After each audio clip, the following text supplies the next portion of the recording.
and welcome to a new episode of Heroes Tower Defense. Oh yeah, skill mastery is finally here. Oh yeah, so I'm gonna make a little setup or explain how to make a setup for skill masteries. So if we look at skill masteries, there are a few different types. So for example, you have sniper, which is good. I'm gonna put him on the map already. Because I'm doing sniper skill mastery just because I have the weekly. Sniper is a kill enemies with this hero. Pretty straightforward, super easy to do. Kill enemies with this hero while the skill is active. Let's say Paladin, let's say we put Paladin on here. So if we put Paladin on here and we're gonna kill stuff with Paladin, we want Archmage. If you just have the kill, you go for Terminator. Why? Well, kill enemies with this hero while her skill is active. You want more uptime for this hero's skill. So you use Archmage, which is increased skill duration and skill cooldown, which is great.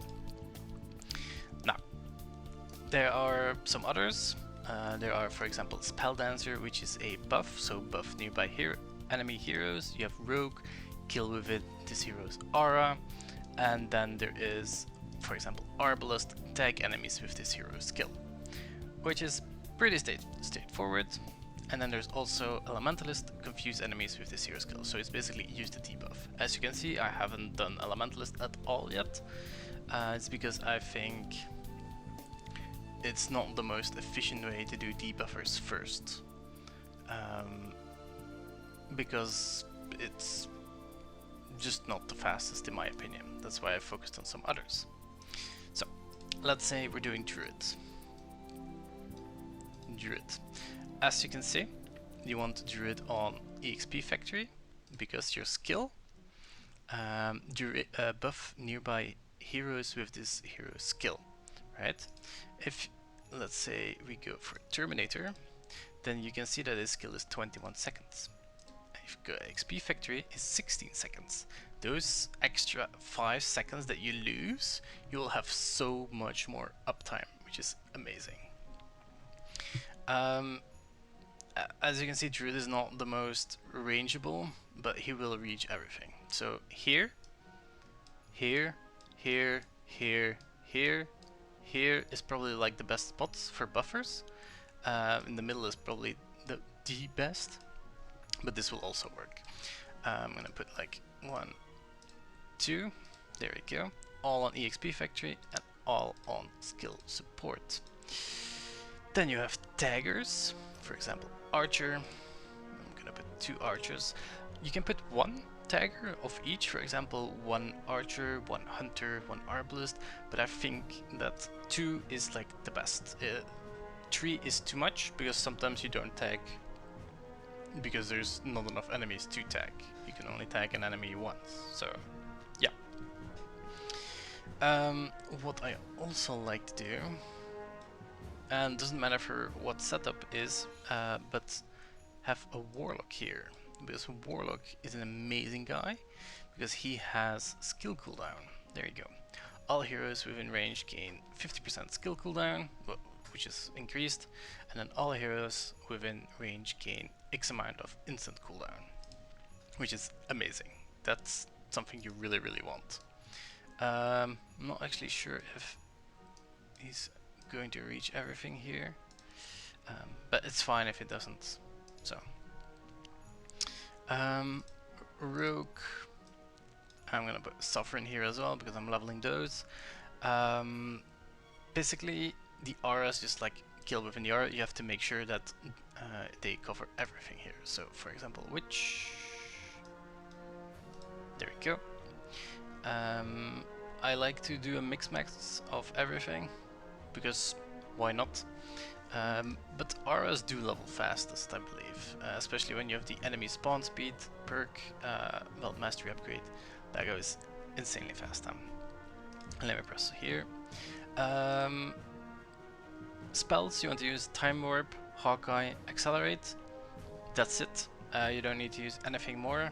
Oh, Cypher, but why not use Enchanted? Well, Enchanted has all heroes gain a +5 skill duration. So if you have buffers, that will actually hurt your progress, so you do not want to use Enchanted. If you don't use any buffers and you use only auras and taggers, then it's completely fine to use Enchanted. But I'll always try to use some buffers because I think it's nice and it's also easy to level. Yeah, see, this guy is not actually reaching. Let's see if this is better. Actually isn't. But that's because this guy has like a very small range. Huh. Didn't know it was... Let me check. Yeah, Hawkeye top. Skill support. Oh yeah, everything on skill support, obviously. Yeah. He doesn't reach it either. Damn. Didn't know. Okay, only in the middle.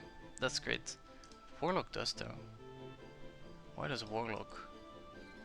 Does he have... Ah, he has got personal range. Okay, that's something that you'll have to look into. Another fun fact. Let's see. Let's put a wizard here, because wizard is the best example. If you really, but like really want to power level a wizard, for example, or mastery level, then you have to check the milestones. For example, skill duration. Here, let me just 2, 3. There we go. Personal range. That's all fine. But it has skill duration here and skill duration here. As you can see, let me put it on EXP Factory just to compare. This skill now takes 15 seconds compared to one that is fully leveled up, 23 seconds. Do you know how much you lose because of that? So the best way is to actually play active and not have your wave perk for auto level heroes. So you just remove it, because otherwise your wizard will level up and yeah, you will have 23 seconds uptime, which is insane. I've tested it and you can get up to 90k EXP, mastery EXP per hour if you use auto level heroes, which is quite nice. But if you do not use auto level heroes and you do it manually and you don't actually level a wizard, you're actually getting 130k mastery XP per hour, which is 40k more per hour, which is insane. So yeah, that's something that you might want to do or not. It's totally up to you. I don't know why I just did that. Now I have to completely rebuild it. So yeah, let's do that again. Just gonna build some of my druids here because I was leveling druid because of the weeklies. We put warlock here. Warlock because he has full range of everything and you just wanna tag buff everything. There we go. You could put Arbalest here, you could put Hunter here, it's totally up to you. You could put some auras here, just make sure that they cover both ends. Put them on Archmage and you're done. There we go. Anything else? Oh yeah, there we go. I'm currently using Druid, which has an insane amount of skill cooldown, I believe. So everything should be on 1 second. Let me just double check. Yes. Alright. Besides that, wave perks. Number 1 is game speed, obviously. Waves and then spell cooldown, which is insane because it's gonna help your progress really fast. After that, skill cooldown. If you do not use Druid or if you use any other heroes which have skill cooldown, it might not be needed, but it might be needed. That's why I put it on number 4, just to have that fast tags, more faster uptime, increase range. Range perk, that's probably why it reaches, because you need a range perk, right? So I might actually do it like this, but it's personal preference. You can do whatever you want. I go for exotic alien tag, and because I still like it. I don't actually know if I have shadows. Yeah, I have shadows here. Goblin hoarders is also very nice because you can put spawn hoarders. It doesn't work with that, but you can do manual spawns. I do manual spawns all the time. You just don't. I mean, you get more kills from it, For your killer masteries, you get more kills in the auras, and you have the possibility to tag even more enemies, which will also speed up your process by a lot. And that's basically it for the mastery farm on Sunny Farm. This does not work for debuffers. Debuffers I will make a separate video when I go to lava or something, because debuffers work a little bit different.